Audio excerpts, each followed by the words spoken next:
December 18, 2024 supreme court Rajasthan అటవీ శాఖను రాష్ట్రంలోని పవిత్ర అరణ్యాలు అంటే సైక్రెడ్ గ్రోవ్స్ను అటవీగా పరిగణించాలని, వాటిని వైల్డ్ లైఫ్ ప్రొటెక్షన్ యాక్ట్ 1972 ప్రకారం కమ్యూనిటీ రిజర్వ్గా ప్రకటించాలని ఆదేశించింది. ఈ సైక్రెడ్ గ్రోవ్స్ పైన స్థానికులకు నియంత్రణ అటవీ శాఖ అధికారులకు బదిలీ చేయబడుతుంది. రాజస్థాన్లో దాదాపు 25,000 సైక్రెడ్ గ్రోవ్స్ ఉన్నాయి. ఇవి స్థానికంగా ఔరాన్, మల్వాన్, దేవ్ఘాట్ బాగ్ అని పిలువబడతాయి. ఇవి రాష్ట్రం మొత్తం విస్తీర్ణంలో సుమారు 6 లక్షల హెక్టార్లను కప్పి ఉన్నాయి. Tamil Nadu Godavarman versus Union of India కేసులో సుప్రీంకోర్టు అటవీ భూమిని అంటే ఫారెస్ట్ కన్జర్వేషన్ యాక్ట్ 1980 ప్రకారం అటవీ భూమి అంటే ఏ భూమి అయినా సరే గవర్నమెంట్ రికార్డ్స్ ప్రకారం అది ఫారెస్ట్ అయితే దాన్ని ఫారెస్ట్గా పరిగణించాలి. యాజమాన్యంతో సంబంధం లేదు.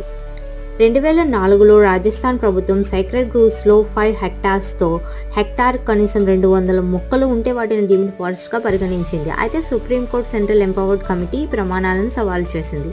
ఇవి కోర్టు నిర్వచనానికి అనుగుణంగా లేవని తెలిపింది. సైక్రెడ్ గ్రోవ్స్ అంటే కమ్యూనిటీ నియంత్రిత అరణ్య భాగాలు సాంప్రదాయ నిబంధనలు, ఆచారాలతో సంరక్షించబడతాయి. భారతదేశంలో 1 నుంచి 10 లక్షల సైక్రెడ్ గ్రోవ్స్ ఉన్నాయని అంచనా. ఇది ప్రపంచంలోనే అత్యధికం.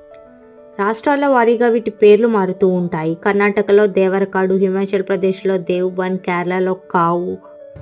ఇవి జీవ వైవిధ్య హాట్స్పాట్లుగా ఉండి ఔషధ మొక్కల నిలువగా మరియు చిరునదుల ఉద్భవ ప్రాంతాలుగా ఉంటాయి. మానవ సంస్కృతి, ఆలయాలు, మఠాలు, శ్మశాన భూములు, పుణ్యక్షేత్రాలు మరియు ప్రకృతి వైపరీత్యాలను తగ్గించడంలో సహాయపడతాయి. వైల్డ్ లైఫ్ ప్రొటెక్షన్ యాక్ట్ 2002 ప్రకారం కమ్యూనిటీ రిజర్వ్స్ నియమాలు. ఇవి స్థానికులు స్వచ్ఛందంగా సంరక్షించే భూభాగాలు. సభ్యులు ప్రకృతి పరిరక్షణలో కృషి చేయాలి, నేరాలను నివారించాలి, అటవీ అధికారులకు సహకరించాలి. భూ వినియోగ మార్పులు జరగాలంటే రిజర్వ్ మేనేజ్మెంట్ కమిటీ మరియు రాష్ట్ర ప్రభుత్వ అనుమతి అవసరం. కమ్యూనిటీ రిజర్వ్ మేనేజ్మెంట్ కమిటీలో కనీసం 5 మంది గ్రామ పంచాయతీ సభ్యులు ఉండాలి. అటవీ శాఖ ప్రతినిధి ఉండాలి. వ్యక్తిగత భూమి ఉంటే భూమి యజమాని సభ్యుడవ్వాలి. ఈ కమిటీ చైర్మన్ను హానరరీ వైల్డ్ లైఫ్ వార్డెన్గా నియమిస్తారు. Forest rights act 2006 versus supreme court నిర్ణయం గురించి చూద్దాం.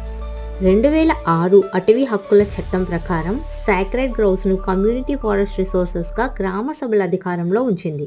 కానీ సుప్రీంకోర్టు సైక్రెడ్ గ్రోవ్స్ నియంత్రణను అటవీ శాఖకు అప్పగించాలని ఆదేశించింది. గ్రామ సభలు సిఎఫ్ఆర్ మేనేజ్మెంట్ కమిటీని ఏర్పాటు చేసి రాష్ట్ర ప్రభుత్వం ద్వారా సహాయాన్ని పొందే హక్కు కలిగి ఉంటాయి.